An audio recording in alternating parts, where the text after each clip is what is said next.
Hi, I thought I'd do another video focused on big data betting systems, and this basically is following on from a conversation I had with Nigel and Ryan last week, where I've changed my focus quite drastically in the last few months to looking at how I can use the rich data source that Hedger provides to develop systems with high confidence, high reliability, but maybe not too focused on what the drawdown looks individually, because unfortunately drawdowns are a fact of life.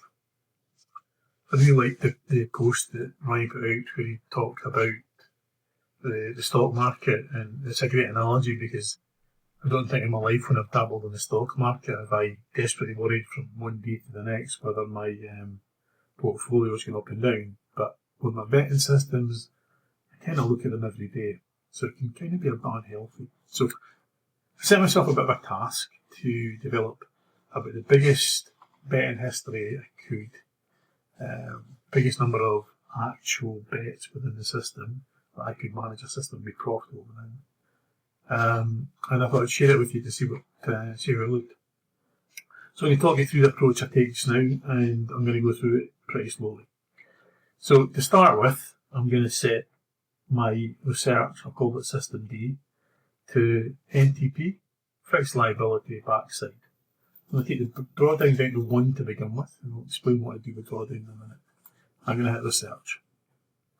So basically, if I hit, if I bet on everything on a fixed liability basis, I'd be lovely in debt to £22,000. So I'm going to add some filters in, but I'm not going to add in a lot. So I'm going to add in, to begin with, I'm only going to add in MTP, odds, and favourite odds. 3 filters. I like betting at 1 minute to post generally. It's when the market's formed to the best of its ability. The favourite has been either backed in or backed out, and the impact the favourite has on the exchange is massive. So the favourite price will dictate what happens to the rest of the horses, and it's a unique thing to the Betfair exchange compared to betting with the bookies.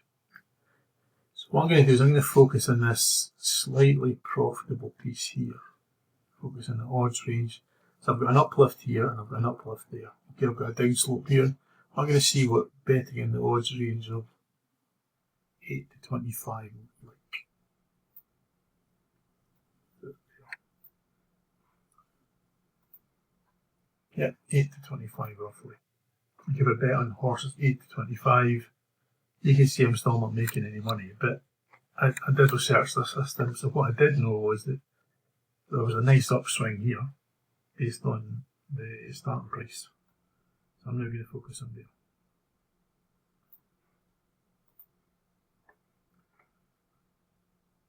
Increase that slightly to make it consistent with what I showed in my write-up, from 1.74 to 2.78. So over the life of Hedger, that's 2,500 points, and a maximum drawdown of 318. Not profitable last month. Let's try with 6 months. Profitable over 6 months. One of the things I do when I'm developing systems, I tend to start off quite often with an anti-backfit of 0, because I'm trying to use the whole data pool available to me to see which filters kind of make sense with over-filtering. So I'm going to apply 2 more filters. I'm going to apply them in the order of, I'm going to apply the Betfair forecast price, and then I'm going to apply race class. So I use Betfair forecast price quite a lot because it's a very good massive filter. I'm going to set it at around there.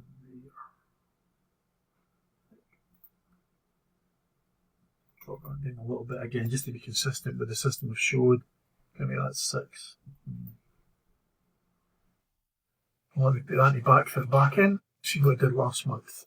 Okay, so now it's profitable just by applying that 1 extra filter. I'm going to apply this just now on 3 race classes. I managed to drop my drawdown down to 194, which is pretty reasonable. and over a 1 month period I've made profit. Yes, I've had drawdown, but I've made profit at the end of the month. So what I'm going to do now is this last thing that I'm going to look at. I've applied 1, 2, 3, 4, 5 filters. I've got a system that is profitable, a yield of around 9%, max drawdown, which you need to have a bank to manage it, but a consistent strike rate over a 1 month period and a full term period, and a yield that's pretty consistent as well. Now, I think this is one of the things, if you're not doing this in the hedger, I'm going to suggest you start doing, is look at different backfit periods. Just to go to 5 months, for example. Because the yields dropped, but my strike rate's pretty good. So basically here, I'm seeing I've got good winners, but they're at lower prices. Let me go to 12 months. Yield still low. 24 months. Okay, the yields go back up. You see again, that's kind of predictable, but you see the yield slowed up in this time period. But again, I'm expecting that to even out over time. Let's go to 36 months.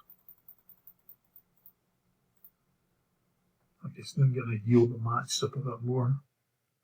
You can see here that, although I picked 4, 5, and 6, if I exclude this data pool, class 3 was quite profitable here.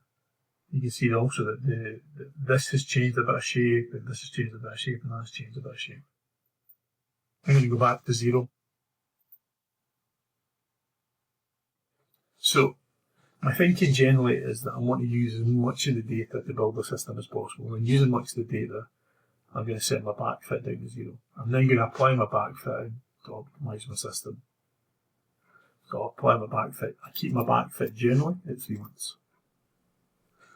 So for a low yield system, 7%, I'll turn over 113 points at drawdown at 97. So I have hit a streaky period, but I'm actually making profit over 3 months. Last thing I'm going to show you is that one thing that's worth checking is, what did we do last weekend? And again, you're just trying to say, did this system actually make any sense? So if I'd run this system last weekend, I would have had, the 18th, I think it's Saturday, maybe Sunday. Let's check. Saturday. And I had a winner there at 23 points, a winner there at 19 points, a winner there at 10. So it's not over backfitting, because basically I'm only using price and time for each class. Could this be optimised? Absolutely. You could put in a whole bunch of sub-filters. I did play around with it a little bit. The next filter I tend to go to is classification. So I applied classification and I got it to yielding 10% as opposed to 9%. Strike rate was the same, drawdown came down a little bit. What I did see was that there were certain classifications where this was less likely to be workable. Can be optimised further, absolutely. With that, I'm going to leave the video there and let you have a good play around with this system called System D. It should be easy enough to follow, and best of luck.